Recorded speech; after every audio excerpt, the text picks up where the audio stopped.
Yes.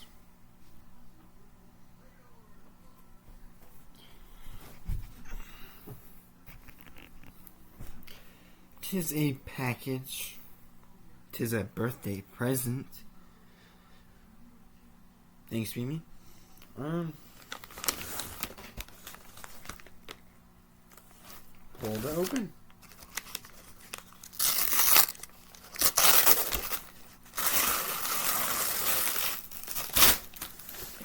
Let's see.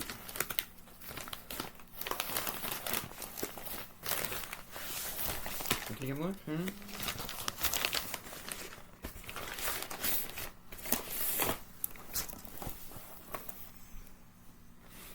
Yeah.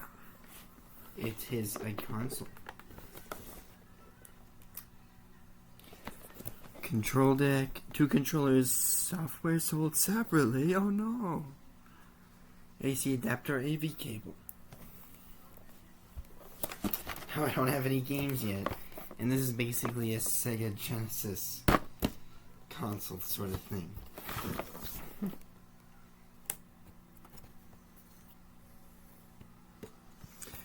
This is an inconvenient. They don't put it like there, like most other packagings. They put it right on the tab that you have to flip open.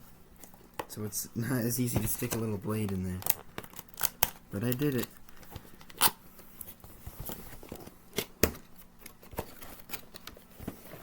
Let's flip this right side up. 1 year exchange warranty.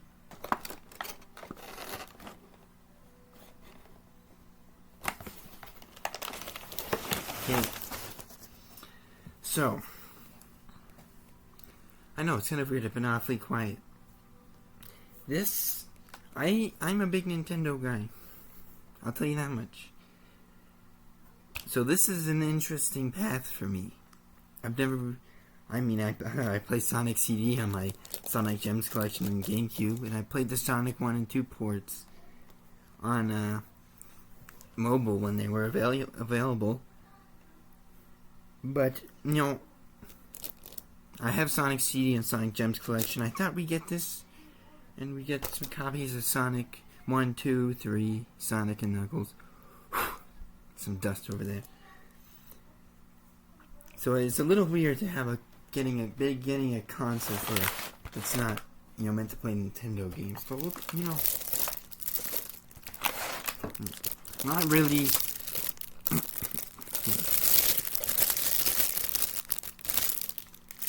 Smells like it came from the factory.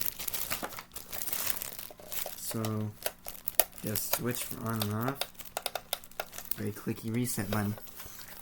I don't normally buy a lot of things from Gamers Tech, so I don't think I've ever bought anything from them actually. So, we'll see. Pins look good on the inside. You got a little paper. It's just telling you what to do and not to do. Yeah. Sonic has some pretty good games. I'm definitely more of a Mario person, but I'm not a collector who just collects everything because they can. I collect the games I want to play. And I basically have all the games I want to play for Mario and stuff. So I thought we'd go into explore some new places. What does this do? O/G. O/J. Let's take a look. Wait, Super Nintendo and Nintendo games that saved do so directly onto the game cartridge, not the console. We're having Super Nintendo information. It's basically telling you, don't blow on your games and stuff like that, but I'm not seeing any Sega Genesis stuff. That's kind of funny, actually. This is probably something they put in all their console-like products.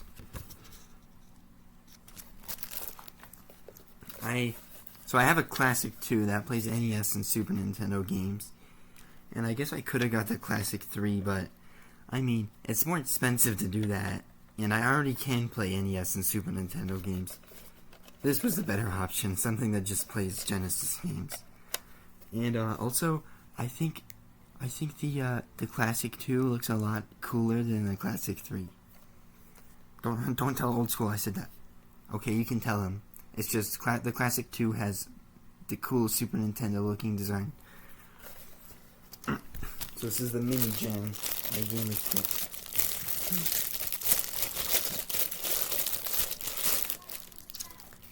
I guess I'll keep that. That's either aspect ratio, which I don't think is because it's AV cable, or which is something like NTSC versus PAL, something like that. Let's see what we got. Oh, okay, those are the controllers, the cable. So one problem with setting up this console is I'll have to find a place to plug this in, because my outlets are basically filled up completely. That'll be something I have to think about. AV cables, you can never get too many of those. See how they feel. Yeah.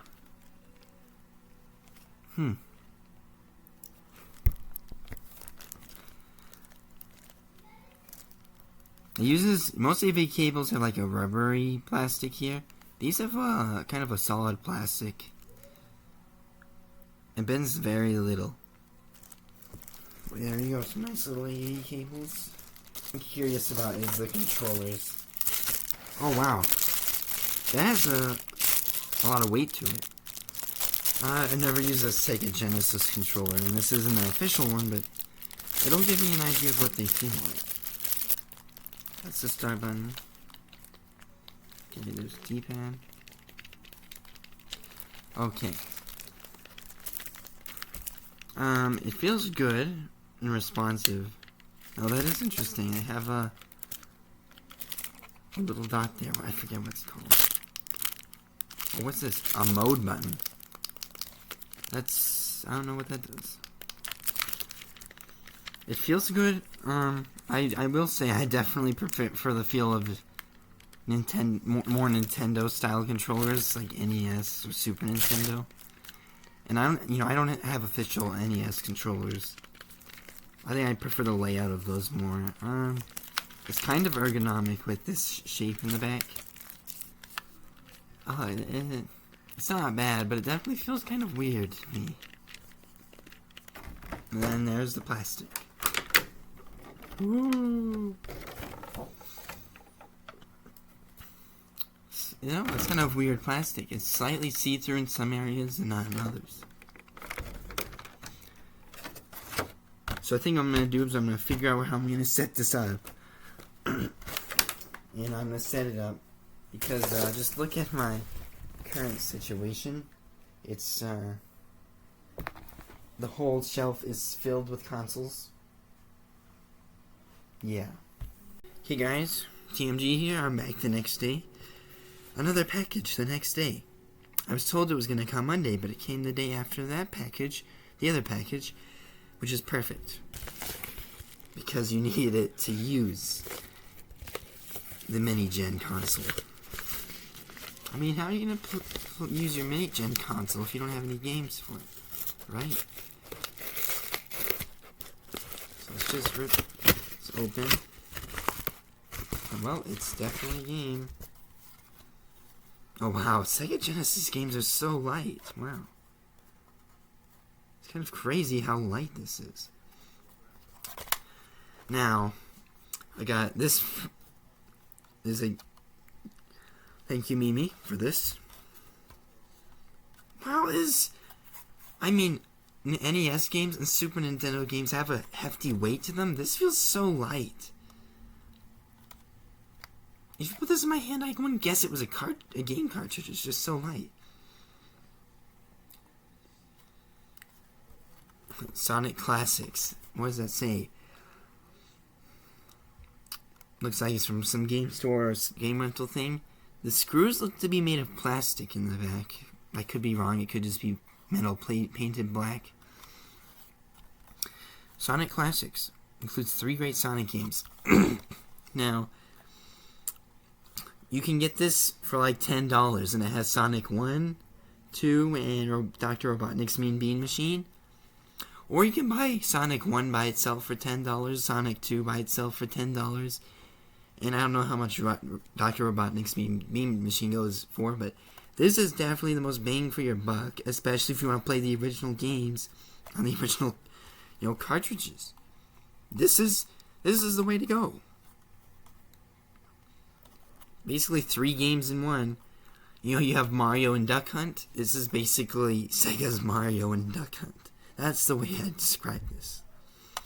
So let's get this cleaned up and we'll test it. Okay guys, I'm back. I'm just going to take a look at this bottom part real quick. It does look pretty clean. It could use a, but it still could use a clean. Oh, that is interesting. This side you have a lot of pins up here, but this side doesn't have a lot of pins on it. There's some there, there's 2 there, and there's 4 there. 1 on the very end there. That's kind of odd. And I do notice the sticker isn't perfectly centered. I did hear that Sega didn't have quite, the same standards of quality as Nintendo on producing things. It's still, it doesn't feel low quality. It still feels nice. That's interesting. I wonder if that's a common thing or if that's something that happens on rare occasion. It's just ever so slightly off center. I mean, looking at it from a little distance, I wouldn't notice it. But something to think about.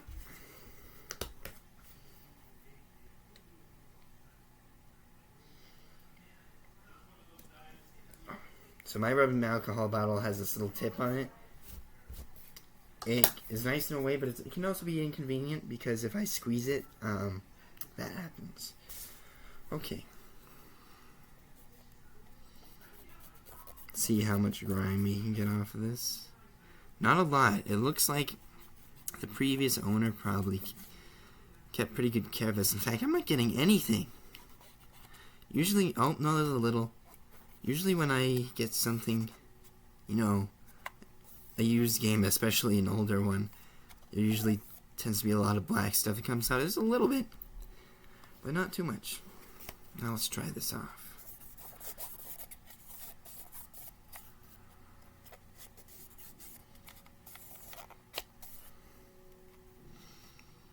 Smells like the doctor's office.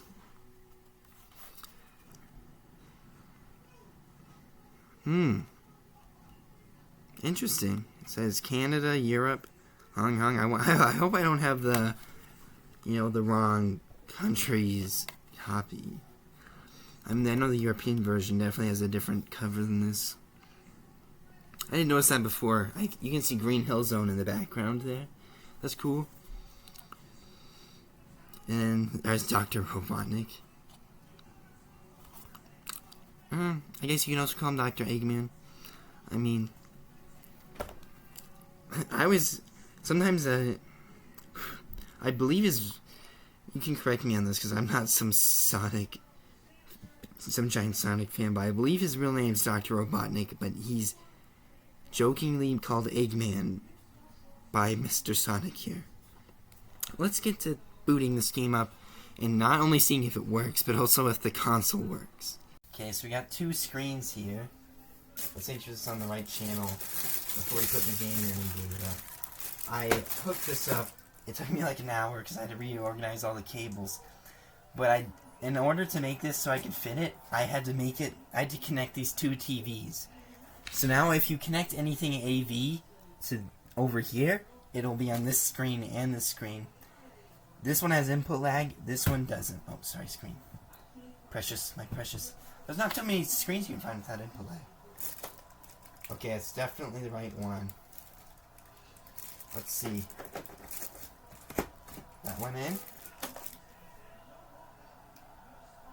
Not playing.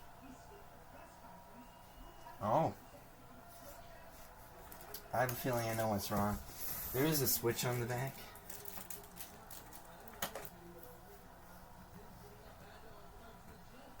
Huh. There's a lot of noise.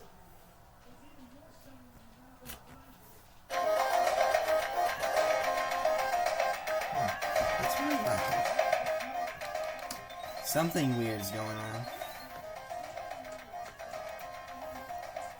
I mean, it's working, but that sure doesn't look right. Let's reset. Let's try flipping it the other way around.